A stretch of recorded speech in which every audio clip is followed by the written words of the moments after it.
members of the Rapid Support Forces and the Sudanese Armed Forces. These measures alone will not end the war, but they will raise the cost for those responsible. And finally, on the Great Lakes region, ministers discussed how EU can intensify diplomatic engagement, scale up humanitarian assistance, and better support the regional stabilization efforts. We must be ready to consider further measures according to the events on the ground. And with that, I'm happy to take your questions. Thank you, High Representative. We move to your questions. First question goes to Max, AFP. Can get the mic. Thank you. Thanks a lot, HRVP. Max Delaney for AFP. You've just taken the decision to designate the Iran Revolutionary Guard as a terrorist. Does this mean that the EU would back Donald Trump striking the regime in Tehran with his armada? Thank you. This decision means that if we list them as a terrorist organization, then many member states have criminalized any activity or interaction with the terrorist organization. So that puts more pressure on this. When it comes to attacks, then I think the region does not need a new war. Thank you. We move on the second row. Tatiana, yes. Thank you very much. Tatiana Vysotska, European Pravda, Ukraine. Today the ministers were supposed to talk about the security guarantees for Ukraine and the prosperity plan. And as we know, one of the best security guarantees is the membership of Ukraine in the European Union. And now there are a lot of discussions concerning the date, the year when this accession is possible. There are a lot of talks around 2027 as the accession year. Do you think it is possible for Ukraine to join the EU in 2027? If not, then when?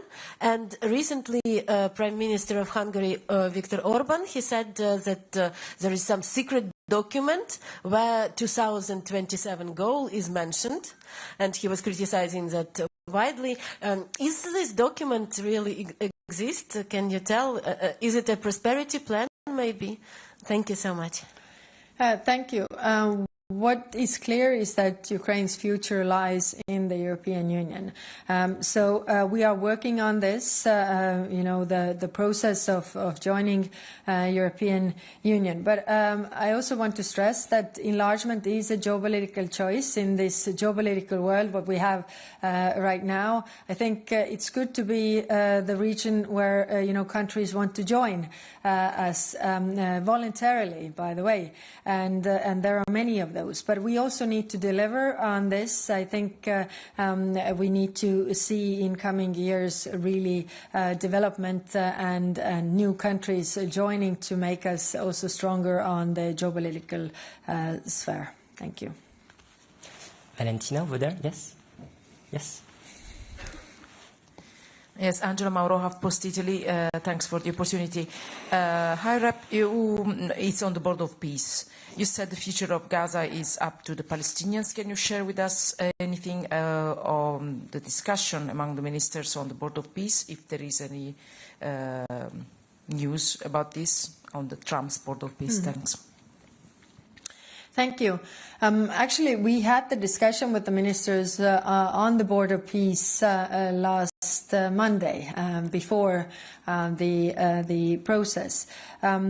So we did the legal analysis of the charter, and the position of member states is that we are supporting the Board of Peace that would be in accordance with the UN Security Council resolution. If you read the Security Council resolution, it is about Gaza. It is limited in terms of time in 2027, and it has clear role for the Palestinians also in the process. Now, the Charter of Board of Peace right now is much wider. It doesn't have the equality of states that most of countries have in their constitutions or in their laws, that they can only join international organizations, whereas the equality of the states is respected. If you read the charter, then it's not even the states, or states are not equal in this Board of Peace. So the approach has been to try to narrow the Board of Peace down to Gaza, like it was meant to be in the United Nations Security Charter. But what I want to stress, what the minister said, is that we really want to work in order to have a sustainable peace in Gaza. So there is a willingness to work with that, but as we are all democracies, then we also are bound by the rules of these democracies, for example, regarding joining the international organizations. To the front, Jorge, in red. Yes. Hello, Jorge Liboreiro with Euronews. I have a question on Ukraine and Russia. I'm sure you know there's been a lot of talk lately about the possibility of reopening diplomatic channels with Russia. Emmanuel Macron and Giorgia Meloni are among those who call for this re-engagement to happen to avoid depending on the White House diplomacy, which, as you know, is not always predictable. There's still no unanimity on the issue, but where exactly do you stand? Do you think the time has come to pick up the phone and call the Kremlin, and who should do it? Should it be you? Should it be one of the 27 leaders, or should we spend 6 months trying to find a special envoy of some kind? Thank you. Thank you. We can't be the demandeurs here that, we go to Russia, talk to us. What is the picture right now is that, the concessions that the Americans are putting on Ukraine are quite strong. So I don't think there's anything that we can offer to Russia on top of that, what they already sort of get in their understanding with the Americans, which means that why should they talk to us? Because they get what they want in this relationship. So, of course, what we need to see and what we are working on is putting more pressure on Russia so that they would go from pretending to negotiate to actually negotiate, and also to take into account the worries that we have with Russia that this war will not continue and this war will not expand to other territories. So I think this is important to understand. If you look at these Abu Dhabi discussions, then Russians were not present on the level that has the right to make decisions. So they are not really taking this seriously. Thank you. Vitaly here, and then we'll move on the other side of the room. Thank you, Vitaly Sizov, Freedom. Did you discuss the loan for Ukraine, how you're going to spend it? Because Minister for Foreign Affairs Sibiha, he said that Ukraine need at least $15 billion per year to buy American weapon. Is it possible to buy American weapon on this money? And the second question, on Donbas region, State Secretary of United States Rubio said that it's a central issue in negotiation. Several months ago, I think you comment already on this topic. Is there is some changes? What do you think? Should Ukraine withdraw armed forces, or give up Donbas at sake of peace? Because today morning you said that some concession, so-called, is possible in exchange of guarantee of security. Is it help to increase security of Ukraine? Thank you. So first on the loan and how to spend it. If you recall the European Council decision on this loan, it had sort of a cascade principle. So first, of course, if Ukrainian industry or European industry are able to provide the urgent needs that Ukraine has, then it should be bought from there. But if not, then it could be bought outside Europe or Ukraine to answer the urgent needs that Ukraine has. So yesterday I had a meeting with European defense industry, like a group of representatives from the defense industry, and I was also saying them very clearly that if you are not really ramping up your production and speeding up your processes, you're going to lose this money, because the urgent needs of Ukraine are the first, and then if you are not able to provide, the money will go outside to those providers who can. Now, then on the second question, of course, it's up to Ukraine to decide what kind of concessions Ukraine is willing to make. What I was saying is that, if they are making concessions, then Ukrainians have been very clear that it has to be in exchange for tangible security guarantees, because it is also very hard to explain to your people that why you have to make these concessions unless you have the rest of Ukraine then in peace. And that is what they have to decide. Now, the security guarantees that we are providing, the coalition of the willing is providing, are there, but there also has to be tangible security guarantees from United States, not on paper, but really very, very concrete, and they can't be also conditional, because, if you're making such hard decisions, then you also need to have security afterwards. We move to the other side of the room. To be fair, we'll come back to this part. Nick, here. Coming. Thank you, High Commissioner.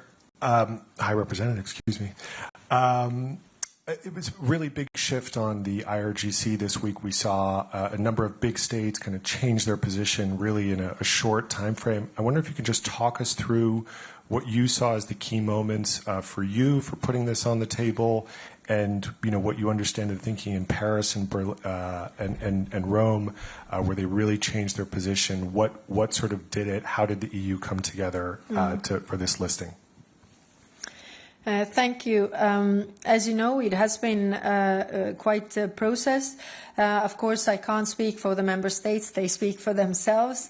But what is my opinion? Opinion is that, there was an internet ban and everything was not clear what has happened. And when the atrocities were clear, then also it was clear that there has to be a very strong response from the European side. Joachim, please. Yes. Tere. Joachim Clementi, Estonian Public Broadcasting. From the discussions today, do you think there is now a willingness from the member states to start actually blacklisting Russian soldiers or ex-soldiers into entry into the Schengen area? Are the member states actually going to do this? And on your visit to India, did you manage to make any progress in convincing the Indians to stop purchasing so much Russian crude oil? Thanks. Thank you.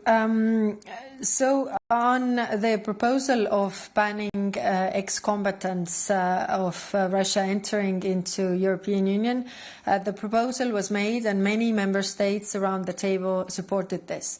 Because if you look how many ex-combatants are there compared to the war in Afghanistan, for example, so there are a lot of them, and it poses a clear security risk to Europe. So we agreed to take this proposal further and test the appetite from the member states. But, this is one of the steps that we need to prepare if there is, ceasefire or some kind of solution. We need to have answers before. What do we do? What are our risks then? Because the risks also change.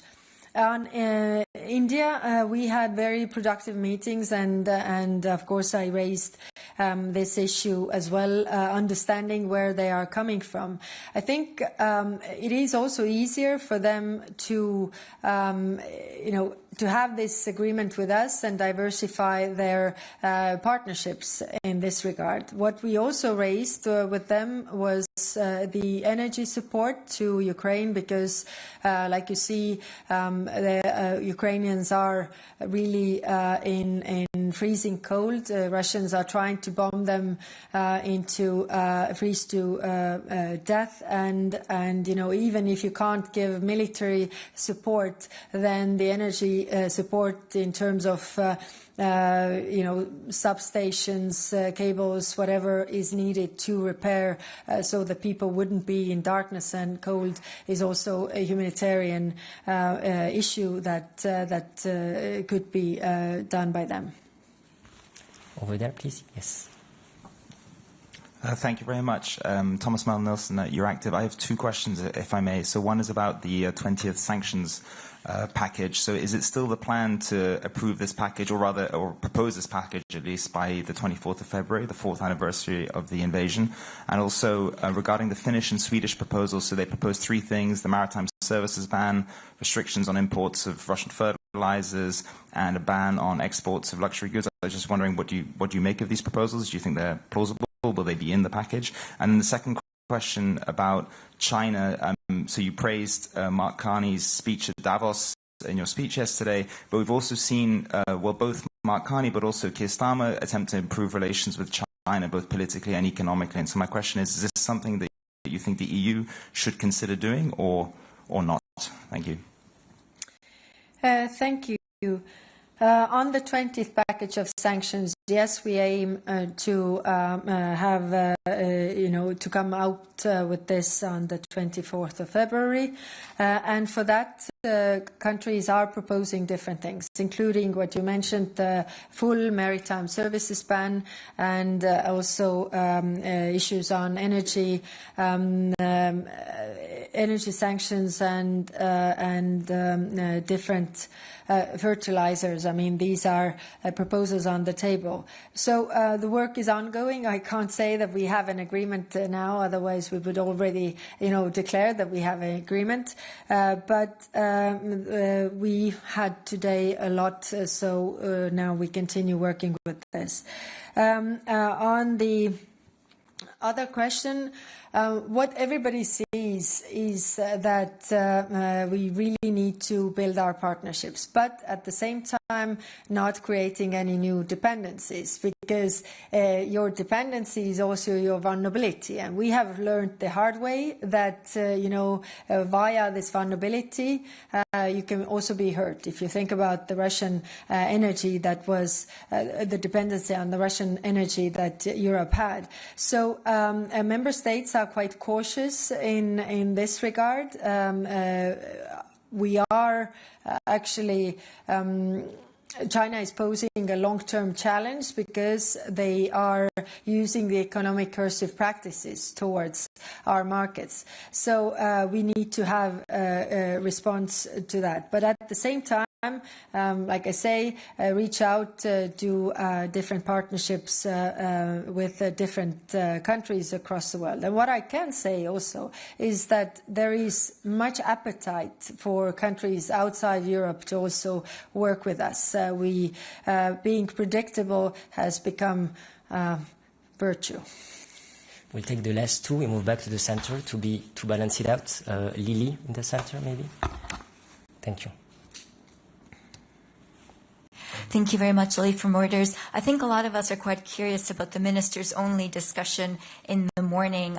Did you discuss the issue of Greenland? And are there any ideas on the table for how perhaps the European Union could contribute to addressing some of the security issues that have been raised around Greenland and the Arctic? Thank you.